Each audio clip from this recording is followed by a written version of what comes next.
شریح ابن مسلمہ نے بیان کیا، ان سے ابراہیم بن یوسف نے بیان کیا، ان سے ان کے والد یوسف بن اسحاق نے، ان سے ابو اسحاق نے کہ میں نے برا بن عازب رضی اللہ عنہ سے سنا، انہوں نے بیان کیا کہ نبی کریم صلی اللہ علیہ وسلم نے عبداللہ بن عتیق اور عبداللہ بن عتبہ رضی اللہ عنہ کو چند صحابہ کے ساتھ ابو رافع کے قتل کے لیے بھیجا۔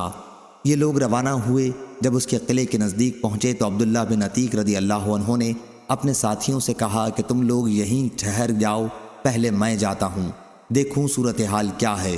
عبداللہ بن عتیق رضی اللہ عنہ نے بیان کیا کہ قلعے کے قریب پہنچ کر میں اندر جانے کے لیے تدابیر کرنے لگا۔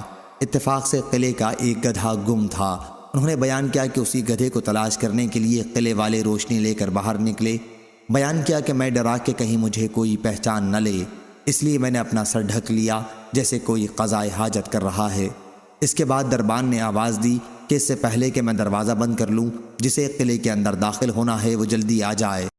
میں نے موقع غنیمت سمجھا اور اندر داخل ہو گیا، اور قلعے کے دروازے کے پاس ہی جہاں گدھے باندھے جاتے تھے وہیں چھپ گیا۔ قلعے والوں نے ابو رافع کے ساتھ کھانا کھایا اور پھر اسے قصے سناتے رہے۔ آخر کچھ رات گئے وہ سب قلعے کے اندر ہی اپنے اپنے گھروں میں واپس آ گئے۔ اب سناٹا چھا چکا تھا اور کہیں کوئی حرکت نہیں ہوتی تھی، اس لیے میں اس طویلے سے باہر نکلا۔ انہوں نے بیان کیا کہ میں نے پہلے ہی دیکھ لیا تھا کہ دربان نے کنجی ایک طاق میں رکھی ہے۔ میں نے پہلے کنجی اپنے قبضے میں لے لی اور پھر سب سے پہلے قلعے کا دروازہ کھولا۔ بیان کیا کہ میں نے یہ سوچا تھا کہ اگر قلعے والوں کو میرا علم ہو گیا تو میں بڑی آسانی کے ساتھ بھاگ سکوں گا۔ اس کے بعد میں نے ان کے کمروں کے دروازے کھولنے شروع کیے اور انہیں اندر سے بند کرتا جاتا تھا۔ اب میں زینوں سے ابو رافع کے بالا خانے تک پہنچ چکا تھا۔ اس کے کمرے میں اندھیرا تھا، اس کا چراغ گل کر دیا گیا تھا۔ میں یہ نہیں اندازہ کر پایا کہ ابو رافع کہاں ہے، اس لیے میں نے آواز دی، یا ابا رافع۔ اس پر وہ بولا کہ کون ہے؟ انہوں نے بیان کیا کہ پھر آواز کی طرف میں بڑھا اور میں نے تلوار سے اس پر حملہ کیا، لیکن یہ وار اوچھا پڑا تھا۔ انہوں نے بیان کیا کہ پھر دوبارہ میں اس کے قریب پہنچا، گویا میں اس کی مدد کو آیا ہوں۔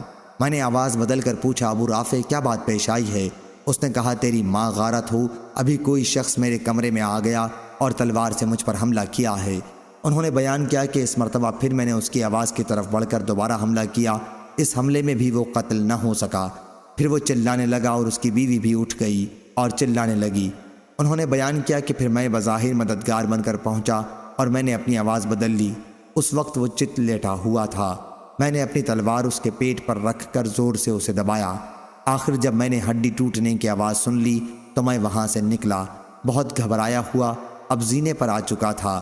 میں اترنا چاہتا تھا کہ نیچے گر پڑا، جس سے میرا پاؤں ٹوٹ گیا۔ میں نے اس پر پٹی باندھی اور لنگڑاتے ہوئے اپنے ساتھیوں کے پاس پہنچا۔ میں نے ان سے کہا کہ تم لوگ جاؤ اور رسول اللہ صلی اللہ علیہ وسلم کو خوشخبری سناؤ۔ میں تو یہاں سے اس وقت تک نہیں ہٹوں گا جب تک اس کی موت کا اعلان نہ سن لوں۔ چنانچہ صبح کے وقت موت کا اعلان کرنے والا قلعے کی فصیل پر چڑھا اور اعلان کیا کہ ابو رافع کی موت واقع ہو گئی ہے۔ انہوں نے بیان کیا کہ پھر میں چلنے کے لیے اٹھا۔ مجھے کامیابی کی خوشی میں کوئی تکلیف معلوم نہیں ہوتی تھی۔ اس سے پہلے کہ میرے ساتھی حضور اکرم صلی اللہ علیہ وسلم کی خدمت میں پہنچیں، میں نے اپنے ساتھیوں کو پا لیا۔ حضرت صلی اللہ علیہ وسلم کو خوشخبری سنائی۔ صحیح بخاری حدیث نمبر 4040۔